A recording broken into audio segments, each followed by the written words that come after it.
What is sabr? Once Noman Ali Khan said that it's not the Pakistan vala sabr. It's not the kind of sabr that we see in Pakistani dramas and movies where the female protagonist keeps on going through problems and keeps on crying in the corners. It's not that kind of sabr. He said that it's also striving for betterment.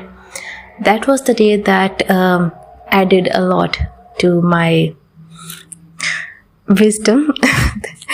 So today I also learned a little more, and I would like to share that. In olden times, Arabs, they practiced a form of hunting in which they would restrain an animal with ropes and then shoot arrows at that. Here I would like to add that Islam prohibited that because that was causing a lot of pain to the animal, and Islam is against that.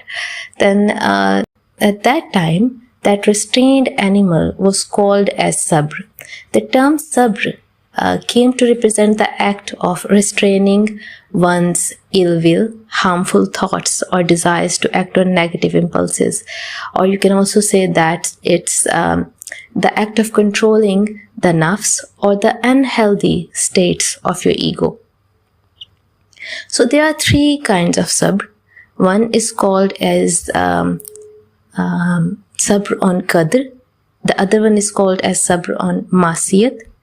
And the third one is the sabr on ataat.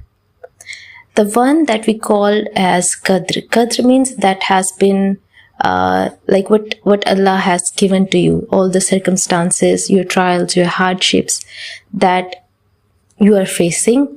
They are obviously from Allah, and you go through those without complaining. Like you are not being a nashukra person, or you are not being unthankful, and you are not forgetting that Allah has given you a lot more. This one trial does not define you. When you understand this and you are not complaining to Allah for that, and you are not going through the continuous chant of why me, why me, why me, then that's the sabr on qadr. Then we have the sabr on masiyat. Restraining from acting on sinful urges or habits. Like suppose you decided that you are not going to tell a lie, and then you get into really tough circumstances and still you decided that you will not lie no matter what, then this is sabr. Sabr is also being consistent on doing good. Like you decided that I'm going to offer my daily 5 prayers, and you find it a little hard to wake up in the morning, and sleep is really beautiful at that time, and your mind is constantly telling you to sleep, sleep, sleep, sleep, sleep. When you stop that voice and you get up, that endurance is also sabr. That stopping of your consistent urge to sleep is also sabr. Another thing, sabr in tough times and shukr in good times.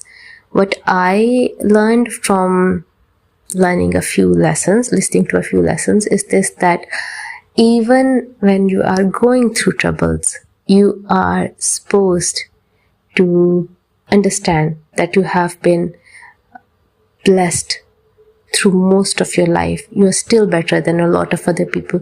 You need to say your gratitude even at that time. And the greatest example for us is of people in Palestine. They are looking at the dead bodies of their kids, of their sons, of their elders, and that too in the worst possible conditions. And we see them saying Alhamdulillah, and we see them saying Hasbunallah wa ni'mal wakeel. That's the pure, perfect example of sabr. We see them, they have been amputated, and they are laughing and becoming a source of happiness for the kids, and they are contributing to their society. That's sabr.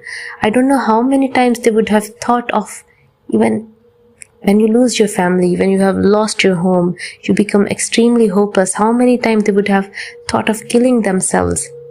But killing yourself is haram, and not acting on that thought is sabr. Getting up in those circumstances, in a genocide, in a war, and saying your prayers, and That all is sabr. The people in Palestine are the true definition of sabr that we have never known before.